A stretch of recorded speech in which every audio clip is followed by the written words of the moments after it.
for our governance institutions.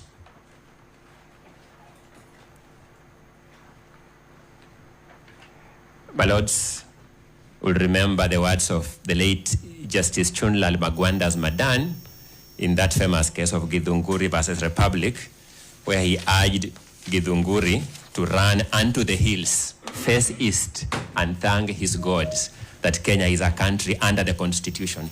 I see this as another opportunity.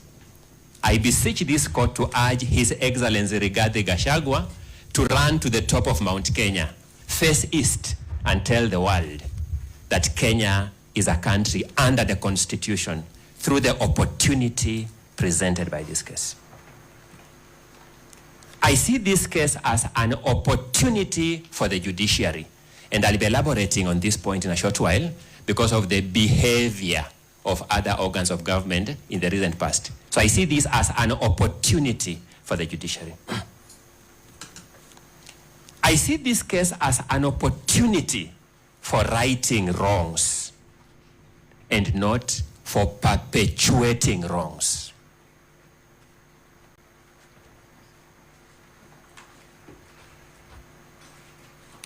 I have had the privilege of participating in these proceedings from the National Assembly, through the Senate, through this court. And I thank God and thank my client for that, because out of 50 million Kenyans, I have done nothing special to deserve this opportunity, but this somehow fate has conspired to give me an opportunity to participate and witness these events from the front benches. What this case has taught me is just how perilous we stand as a country if we depend on our legislative and executive institutions, and very recently, our constitutional commissions. Our remaining beacon of hope, my lords and my lady, is this judiciary. I have one question for you, my lords, my ladies. Will you drop the ball, or will you hold the ball to the finish line? A brief history of what you will find in our amended petition, by way of paraphrasing, is that on 18th October 2024, this country witnessed an unprecedented hurry by our executive, legislative organs, and our constitutional commissions to beat our constitutional order. I'll demonstrate this shortly. On that day, 18th October 2024, we witnessed an unprecedented hurry. In fact, I would have thought, speaking for myself, that our country has become super efficient. But I discovered that no, we were still waiting long to get our national IDs. We were still waiting long to get our passports. We were still queuing for long in our hospitals for health services. That this unprecedented hurry was for a specified project to beat our constitutional order. And why do I demonstrate this? A process for which the Constitution of Kenya prescribes 74 days at Article 149, Clause 1 of the Constitution was truncated and executed in less than 6 hours.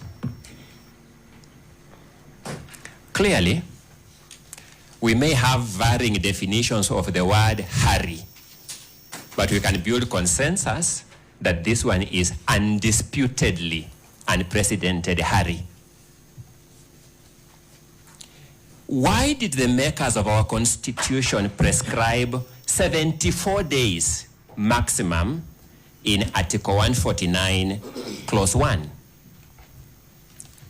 Different analysts may give it different interpretations.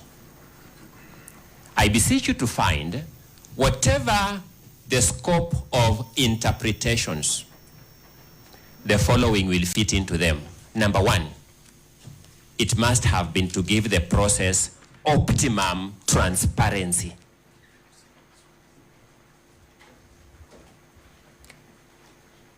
Number 2, it must have been to give the process optimum accountability.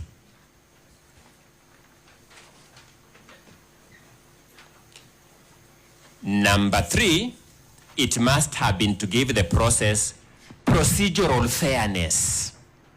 Because whereas we know that justice delayed is justice denied, we also know that justice hurried is justice miscarried. And finally, it must also have been to give public participation in the process under Article 149, Clause 1, some chance.